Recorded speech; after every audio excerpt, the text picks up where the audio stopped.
Isaías capítulo 52, en el versículo 7 dice: cuán hermosos son sobre los montes los pies del que trae alegres nuevas, del que anuncia la paz, del que trae nuevas de bien, del que publica salvación, del que dice a Sión: tu Dios reina. Nuestra plenaria del día de hoy, para los que están anotando, se titula, con signos de interrogación, ¿quién llevará el Evangelio? Repito, con signos de interrogación, ¿quién llevará el Evangelio? Quiero abordar diferentes puntos en esta plenaria con el único fin de exhortar a la Iglesia a permanecer fiel a las Sagradas Escrituras. Primero que nada, ustedes como la Iglesia de Cristo deben de comprender qué son las buenas nuevas de salvación, en el griego koiné, evangelio, el buen mensaje, el Evangelio. ¿Quiénes son portadores de este buen mensaje? Deberíamos de entender plenamente lo que dice la Escritura al respecto. Hay una buena noticia para el hombre muerto en sus delitos y pecados. Hay una buena noticia para aquel hombre en el cual la ira de Dios descansa.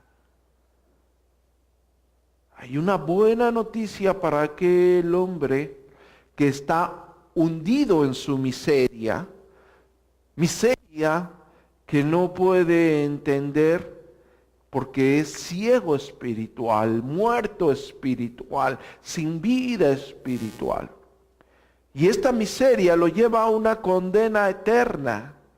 Esta miseria lo lleva a una perdición eterna, porque él nunca podrá hacer nada por sí mismo para salvarse. Eso es imposible. Pero hay una buena noticia en un plan redentor, en la economía de la plenitud de los tiempos. Y a Dios le plació, en un decreto soberano, redimir al hombre caído, gracias a lo que Jesucristo hizo en la cruz del Calvario, que como el apóstol Pablo dice en Primera de Corintios, en el capítulo 15, además os declaro, hermanos, el evangelio que os he predicado.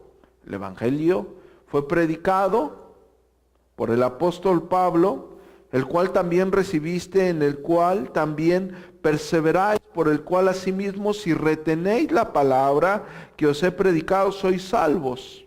Si no has creído en vano, porque primeramente os he enseñado lo que asimismo recibí.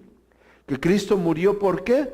Por nuestros pecados, conforme a las Sagradas Escrituras, y fue sepultado y resucitó al tercer día, conforme a las Sagradas Escrituras. El Evangelio que anuncia el apóstol Pablo: Cristo muere y resucita para el perdón de nuestros pecados, conforme a las Sagradas Escrituras que declaran la economía de la plenitud de los tiempos.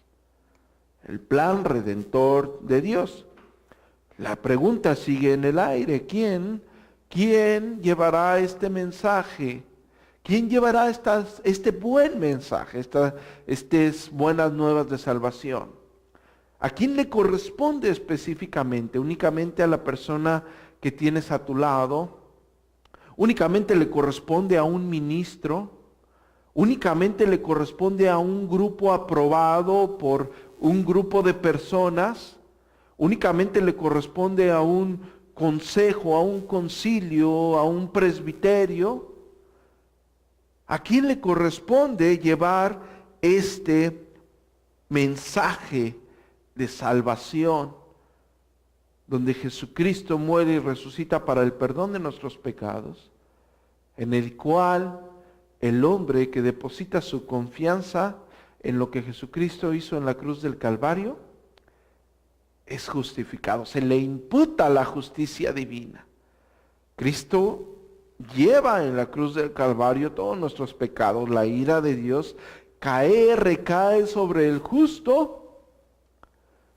Una ira que era para nosotros una condena eterna, se nos anula y somos justificados por gracia por medio de la fe. Gloriosa redención, perfecto sacrificio. Es una buena noticia para un hombre muerto, para un hombre caído, para un hombre absurdamente hundido en su miseria. Que un justo muriese en su lugar. ¿Quién lleva este mensaje? La Iglesia reformada es evangélica desde sus anales. Quiero darle lectura a la conclusión 14 de Eurico Zwinglio en sus 67 conclusiones. En su conclusión 14 él dice, estoy hablando de la redacción de Eurico Zwinglio, él dice, por esta razón, todos los cristianos deberían poner su máxima atención en que todo el mundo, en todo el mundo, sea predicado únicamente el Evangelio. Repito la conclusión 14 de Eurico Zwinglio. Por esta razón todos los cristianos deberían poner su máxima atención en que todo el mundo sea predicado el Evangelio. En su conclusión número 15 dice, porque nuestra salvación consiste en creer en el Evangelio. Y por el contrario, nuestra condenación consiste en la incredulidad.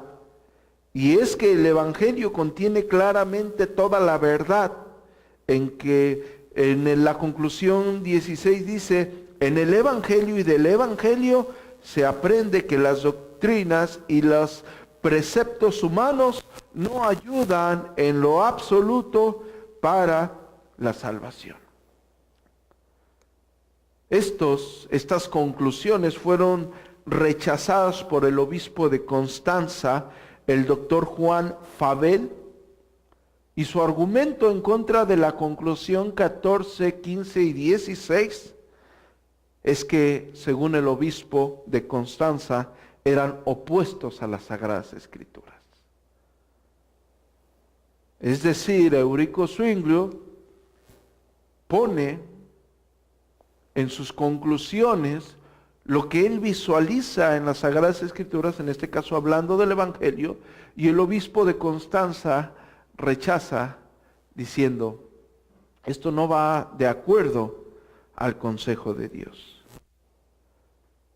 Es un poco incongruente en este tiempo decir que el predicar el Evangelio es incongruente al consejo de Dios.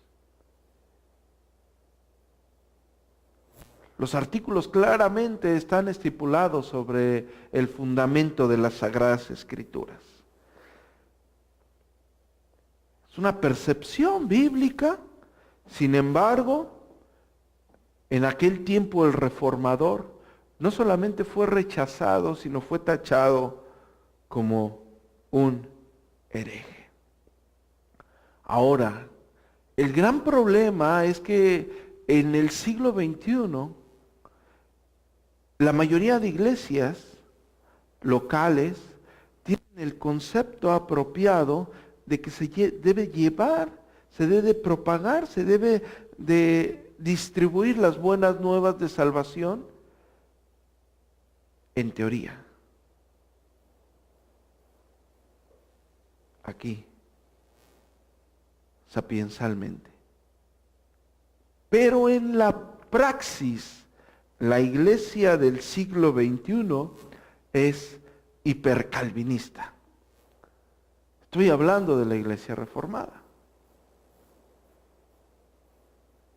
En el conocimiento teológico La iglesia reformada comprende que es una iglesia evangélica, que practica el evangelismo, en teoría,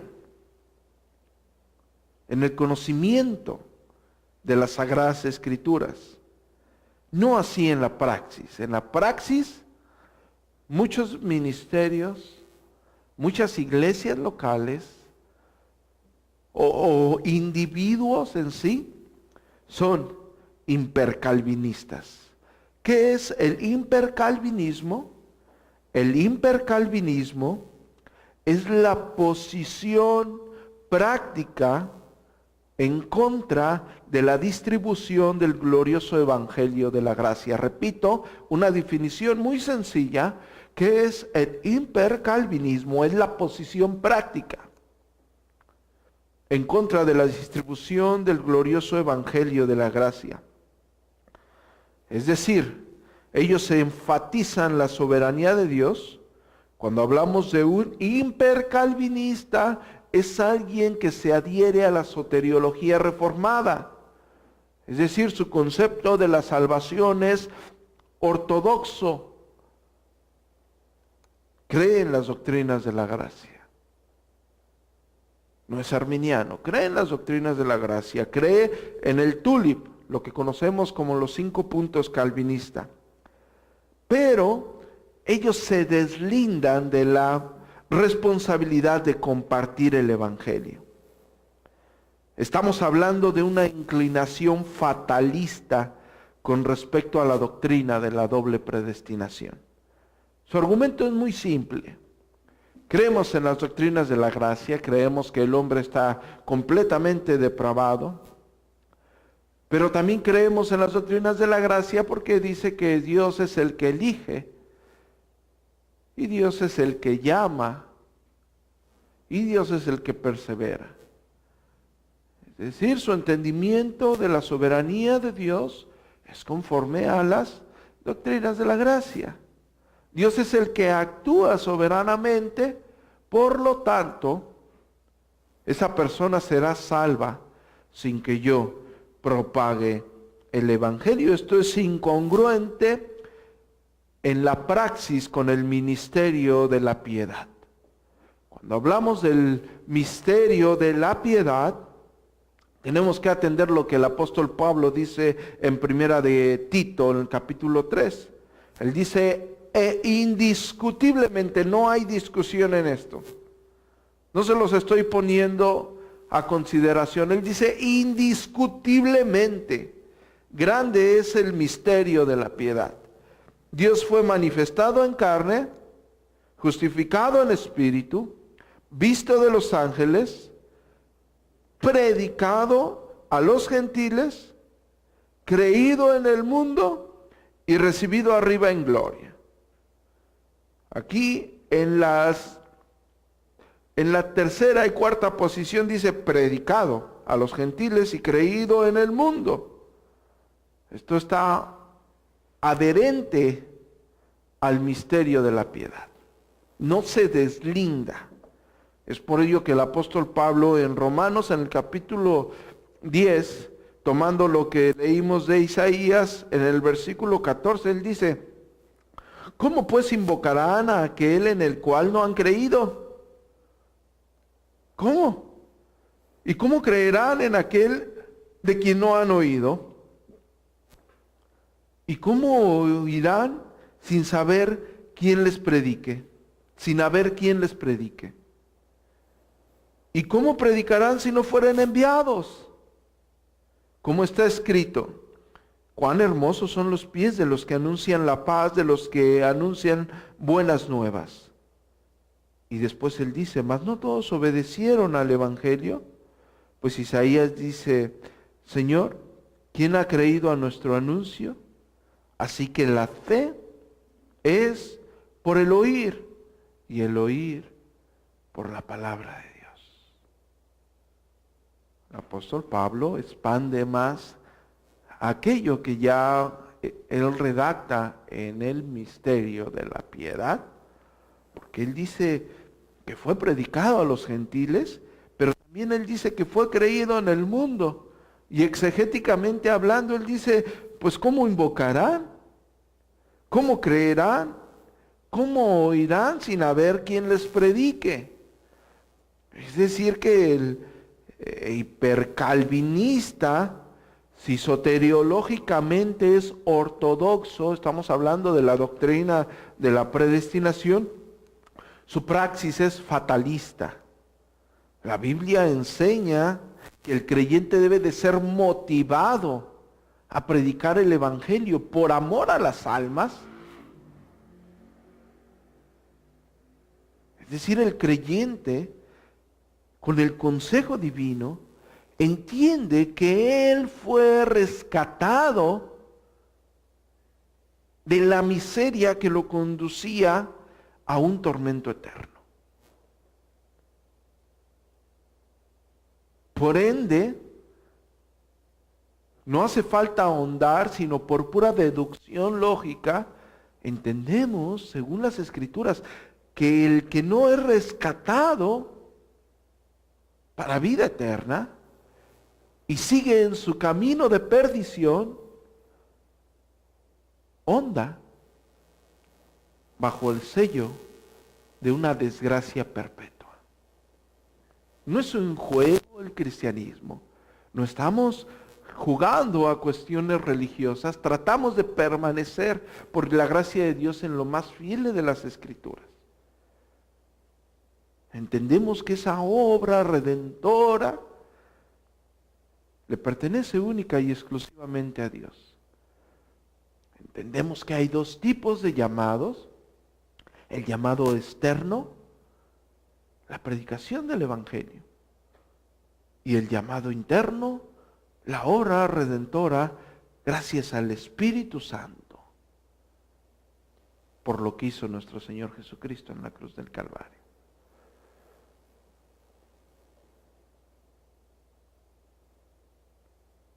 Esto que estamos hablando para algunas personas es locura. El apóstol Pablo dice, porque la palabra de la cruz es locura a los que se pierden, pero a los que se salvan, esto es a nosotros, esto es poder de Dios. Es poder de Dios, como el apóstol Pablo lo dice en Romanos en el capítulo 1, versículos 16 y 17. En el versículo 19, el apóstol Pablo le dice a los Corintios en el capítulo 1, pues escrito está, destruiré la sabiduría de los sabios y desecharé el entendimiento de los entendidos. ¿Dónde está el sabio? ¿Dónde está el escriba? ¿Dónde está el disputador de este siglo? ¿No ha enloquecido Dios la sabiduría del mundo? Pues ya que en la sabiduría de Dios el mundo no conoció a Dios mediante la sabiduría, agradó a Dios salvar a los creyentes por la locura de la predicación.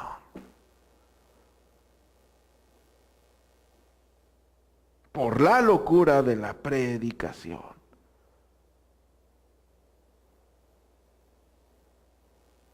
El apóstol Pablo dice en 2 de Corintios en el capítulo 5, versículo 18, y todo esto proviene de Dios, quien nos reconcilió consigo mismo, pero después en la otra parte dice, nos dio, nos brindó, nos otorgó el ministerio de la reconciliación.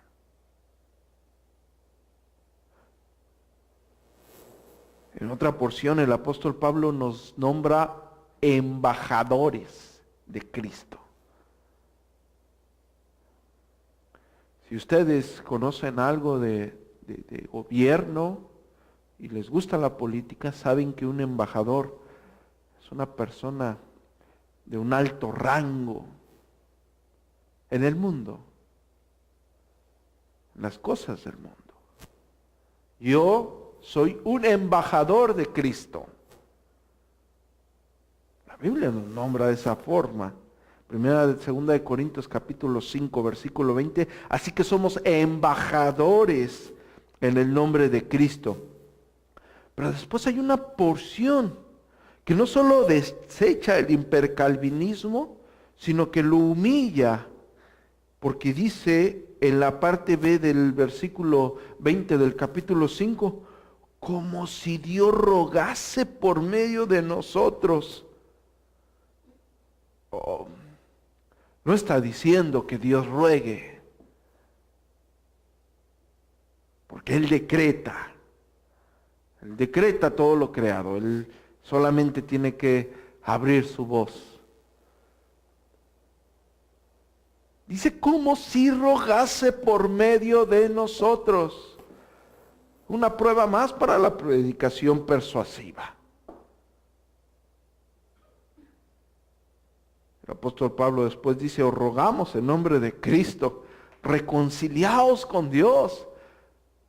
Porque nos dio el ministerio de la reconciliación. Él lo reconcilió consigo mismo por medio de lo que hizo Jesucristo en la cruz del Calvario.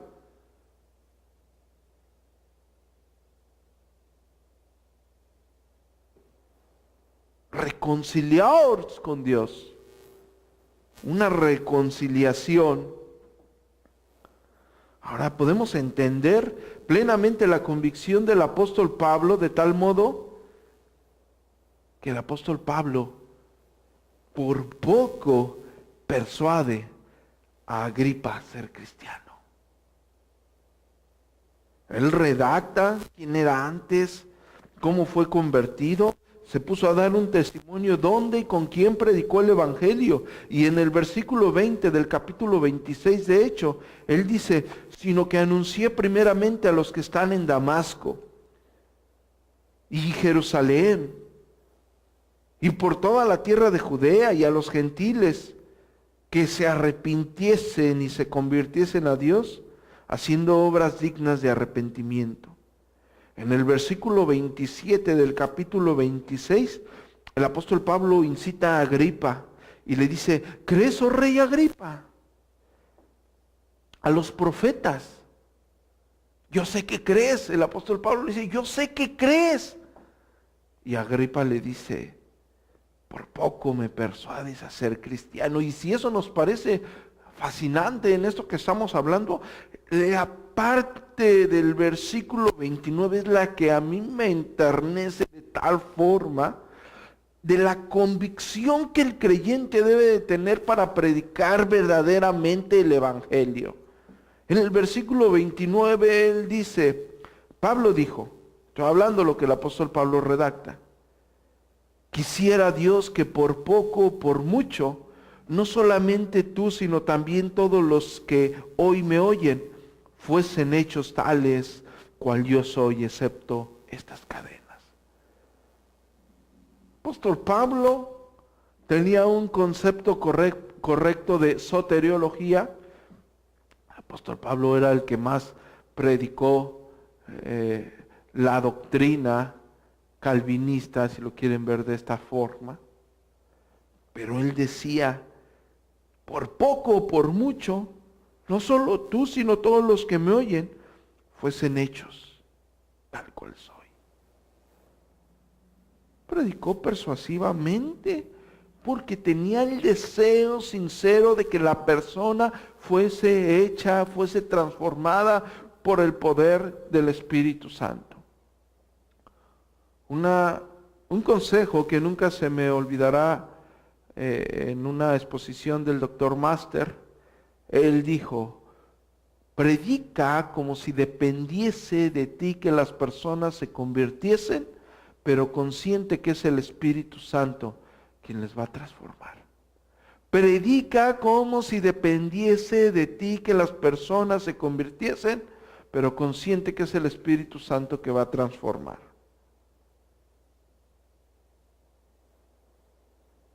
Estamos hablando de pasión por el Evangelio. Quisiera Dios que por poco o por mucho, no solamente tú, sino también todos los que hoy me oyen fuesen hechos tal cual yo soy. Eso es pasión por el Evangelio. Hoy en día, con esto de las redes sociales, hay muchas páginas que se llaman o dan hincapié a este nombre, pasión por el Evangelio, apasionados por el Evangelio. Esto no es una descripción sapiensal únicamente, tampoco es una arrogante postura comercial, es una forma de vida práctica que se ve. No estamos hablando únicamente de un concepto, Es algo propio del cristiano, pasión por predicar el evangelio. Si usamos una analogía razonable de esto que yo les estoy diciendo, podríamos hablar de una persona apasionada por el fútbol. Una persona apasionada por el fútbol se compra su playera favorita y la porta orgullosamente. Van al estadio a ver a su equipo favorito. Gritan y disfrutan cuando ganan, pero no solamente eso, se entristecen y lloran cuando pierden. Yo he visto apasionados por el fútbol, se saben los nombres de sus jugadores favoritos, los jugadores del equipo. Siempre hablan de su equipo de fútbol, en cualquier conversación no pierden tiempo para hablar de su equipo, de los logros de su equipo, de las victorias de su equipo. Siempre hablan de él. No se pierden ni siquiera un partido. Están en constante rivalidad con los que se oponen a su mismo equipo. Es un apasionado de fútbol. Ustedes lo pueden ver a ese apasionado de fútbol, lo pueden distinguir fácilmente. En cualquier deporte, portan orgullosamente la playera de su equipo. Hablan de su equipo, saben de su equipo. Su vida gira alrededor de su equipo. No se pierde ni un partido de su equipo. Es un apasionado por su equipo. Un orgulloso apasionado por el equipo. Cuando hablamos de la pasión por el evangelio, las personas piensan que es únicamente un eslogan que los llevará a cursar algún tipo de regla o algún tipo de posición dentro del conjunto evangélico. Soy apasionado por el evangelio y se suscriben a una página que diga pasión por el evangelio. Y se compran una camiseta que diga pasión por el evangelio. Y se compran quizás una taza y le mandan a poner una estampa, pasión por el evangelio. Pero me preguntaría yo si eso es verdaderamente pasión por el evangelio. Eso no es pasión por el evangelio. Eso es ser una persona ridícula.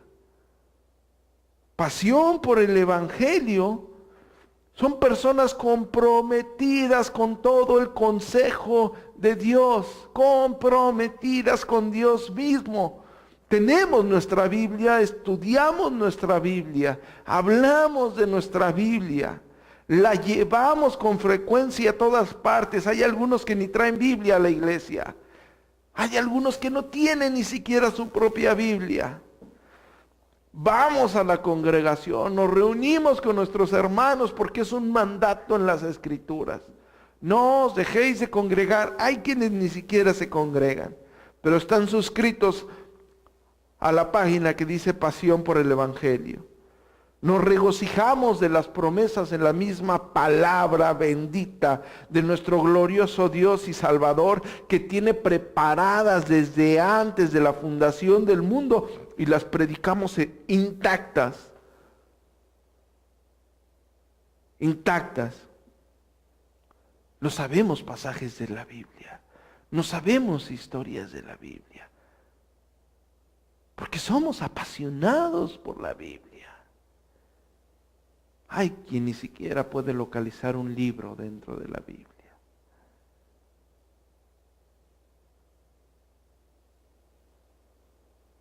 Estamos en rivalidad contra el mundo. Hay quienes lo adoptan como una forma de vida. La pasión por el Evangelio no es un eslogan, es una forma de vida comprometida con la proclamación de la verdad de una forma intacta.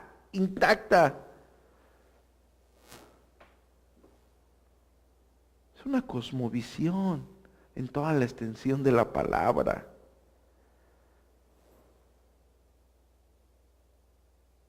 Un apasionado por el Evangelio entiende todo el bendito consejo de Dios. Porque llevar el Evangelio es un mandato. Hechos en el capítulo 13, versículo 47 dice, porque así nos ha mandado el Señor diciendo, te he puesto para luz de los gentiles a fin de que seas para salvación hasta lo último de la tierra. Te he puesto para luz de los gentiles, te he puesto con un propósito específico de que seas para salvación hasta lo último de la tierra, hasta lo último.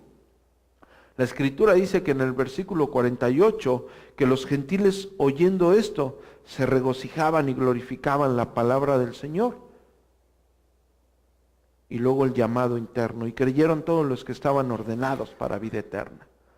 De Dios es la salvación, pero es un mandato la proclamación del bendito Evangelio.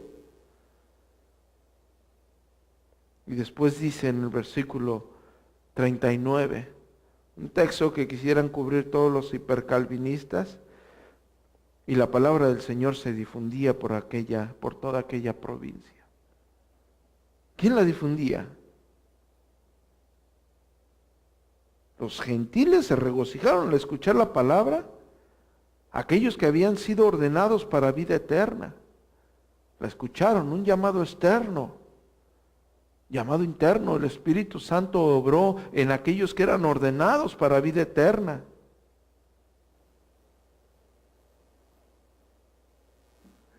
En el capítulo 20 del libro de Hechos, en el verso 24, dice, pero de ninguna cosa hago caso, ni estimo preciosa mi vida para mí mismo, con tal que acabe mi carrera con gozo y el misterio que recibí del Señor Jesús para dar testimonio del Evangelio de la gracia de Dios. Es decir, hubo un fin, un propósito para recibir el ministerio. Dar testimonio del Evangelio de la gracia de Dios. Repito, dar testimonio del Evangelio de la gracia de Dios. Era una prioridad para el apóstol Pablo, como debe de ser una prioridad para cada uno de nosotros, porque fuimos rescatados de nuestra vana manera de vivir, fuimos reconciliados con Dios y se nos brindó el ministerio de la reconciliación.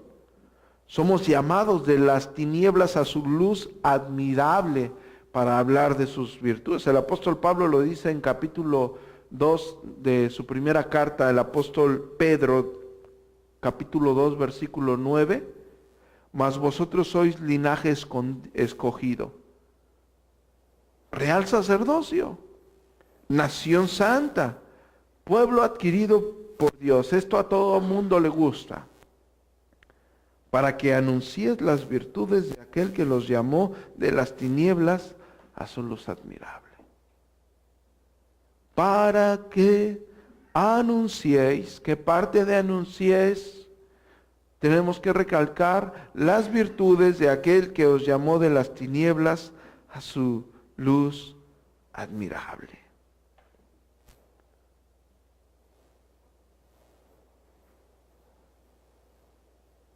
¿Quién o a quién le corresponde llevar el glorioso evangelio de la gracia?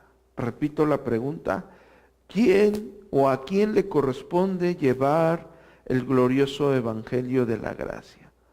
Mi respuesta, en base a lo que estudié, dije, única y exclusivamente a aquel que fue rescatado de la miseria por su gracia admirable.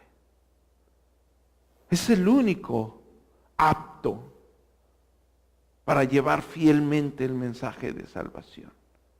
Hay personas que no son cristianas, que están encima o al frente de una congregación, que predican una cosa que no es el evangelio, que por ende la escritura lo maldice, pero que usan el nombre de Jesús. Ellos no son portadores del evangelio, ellos no son portadores de las buenas nuevas de salvación. ¿Quién es verdaderamente el que le corresponde llevar el evangelio? No al que denominacionalmente se le dice que es cristiano por llegar a una iglesia, no. No al que cree que está en un hogar cristiano, no. Ellos quizás pueden repartir algunos folletos, como lo hacen los de cualquier centro comercial, cualquier tienda de préstamos. No. ¿Quién distribuye el evangelio? Mi respuesta es única y exclusivamente aquel que fue rescatado de la miseria por su gracia admirable. Aquel, como el apóstol Pedro dice, aquel que fue llamado de las tinieblas a su luz admirable, para anunciar sus virtudes. Son los únicos aptos, son los únicos responsables. Pero no solamente son los únicos aptos y responsables, sino son los únicos que tienen el privilegio como embajadores de Cristo de llevar el ministerio de la reconciliación. Son los únicos que se les otorga de una forma soberana.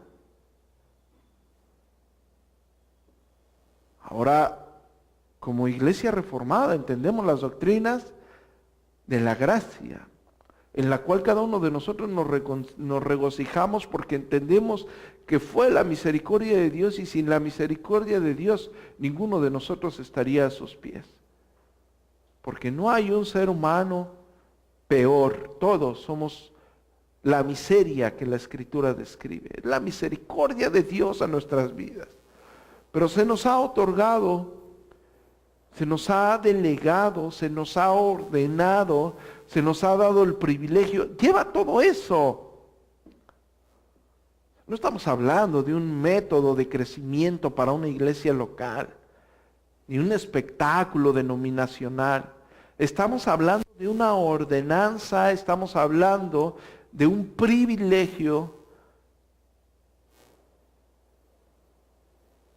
de llevar como embajadores de Cristo el ministerio de la reconciliación, donde Jesucristo muere y resucita para el perdón de nuestros pecados. Pero como vimos en la Escritura, solamente personas agradecidas con Dios como el apóstol Pablo van a tener el deseo incansable de que las personas conozcan la gracia de Dios. Están muertos. No entienden que van a una morada de perdición. Y entiende sapiensalmente que Dios es soberano en la salvación. Pero el apóstol Pablo, quien más entendía eso de una forma soberana, predicaba con el deseo de que las personas fuesen salvas.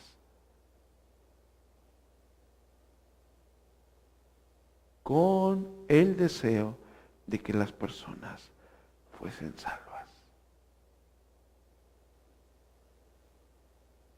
La predicación persuasiva no pasaba entregando folletos y no se trata de cuestiones religiosas. Se trata de la salvación, que si bien nosotros en un carácter teológico, cuando hablamos del ordo salutis, el orden de la salvación, entendemos el proceso que Dios le place en su soberana voluntad otorgarle la salvación a las personas, Es algo que nosotros no vamos a adoctrinar en conjunto de reglas religiosas. Nosotros vamos a predicar el Evangelio. Crean en Cristo Jesús, aquel que murió para el perdón de nuestros pecados. Porque tu vida desvanece como la neblina, como peregrino. Partirás de esta tierra, pero hay una esperanza de redención. Hay una esperanza de redención en la persona de Cristo Jesús. No sabemos cuánto vas a vivir, pero lo que sí sabemos que aquella persona que ha depositado toda su confianza en Cristo Jesús para perdón de sus pecados es reconciliado con Dios. Porque nosotros no podemos hacer nada para reconciliarnos por nosotros mismos. Llegan al cristianismo y dependiendo de quién estructure tu adoctrinamiento, las personas se vuelven religiosas.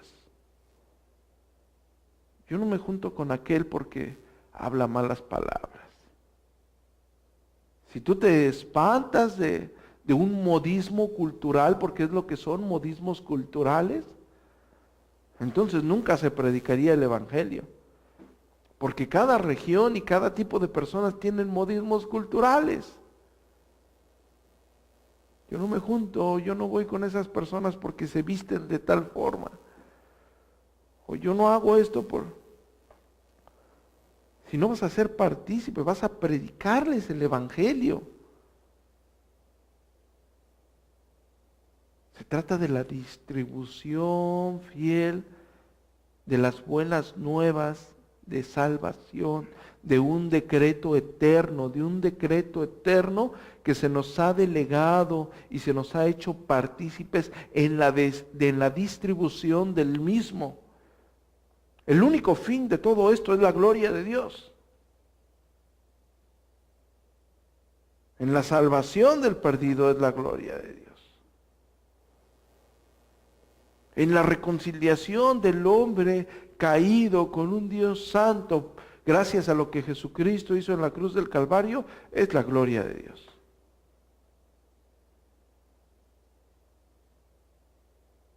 Glorificar a Dios no estamos hablando de reglas religiosas, ni de comportamientos farisaicos. Cuando hablamos, como hace rato le dimos lectura del misterio de la piedad, estamos hablando de lo que Jesucristo hizo en la cruz del Calvario. Y parte de lo que hizo Jesucristo en la cruz del Calvario, el mismo apóstol Pablo dice, fue predicado entre los gentiles y creído en el mundo. ¿Cómo creerán si no se les es predicado?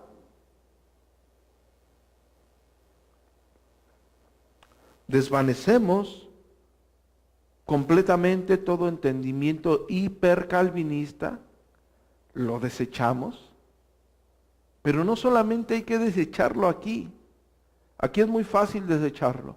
El estudio tiene el vasto argumento para que cada uno de nosotros deseche sapiensalmente el hipercalvinismo. Entendemos el mandato en la Biblia de predicar el Evangelio. Pero llevarlo a la práctica se necesita pasión. Pasión por el Evangelio.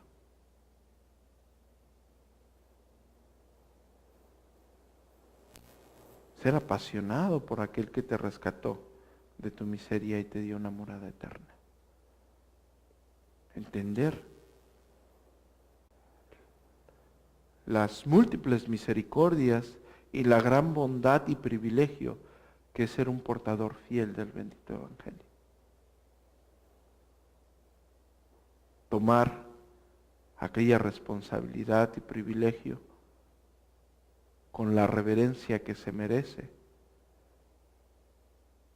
y ser uno de los pocos portadores fieles del Evangelio en toda la historia del cristianismo.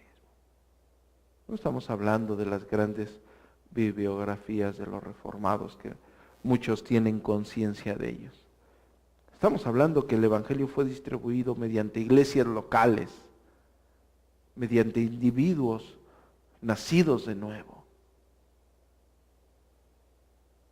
El Evangelio se distribuyó y se sigue distribuyendo por medio de iglesias locales como colonias celestiales aquí en la tierra, con un fin y con un propósito. Esto es ser parte o tener un pleno entendimiento de todo el consejo de Dios. La iglesia bíblica, en este caso nosotros como iglesia reformada, que creemos en las doctrinas reformadas, en las doctrinas de la Reforma como una doctrina ortodoxa, es evangélica.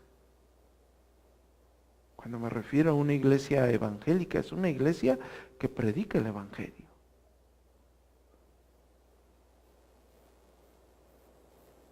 Que es portador de las buenas nuevas de salvación, que lleva el mensaje. Un mensaje que necesita pasión para ser llevado. La cuestión aquí sería si tienen pasión o solamente se están llenando de reglas religiosas. Si solamente somos insaciables de conocimiento. Si solamente somos dogmáticos. Es un mundo abismal de diferencias, son cuestiones antagónicas. Me gusta leer, me gusta conocer historia, me gusta los comentarios bíblicos, me gusta la teología. Pero yo entiendo que con todo el tiempo que le dedique a esta tierra, a ello, nunca conoceré toda la grandeza de Dios en su esplendor.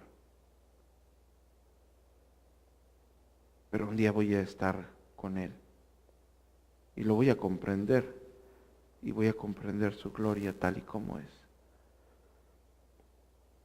Pero hay una cosa que no podré hacer cuando yo esté en su eterna presencia y va a ser predicar el bendito evangelio de la gracia de Dios. El glorioso y bendito evangelio de la gracia de Dios. Hoy sí lo puedo hacer, porque se me ha delegado el privilegio como embajador de Cristo de predicar las buenas nuevas de salvación al perdido.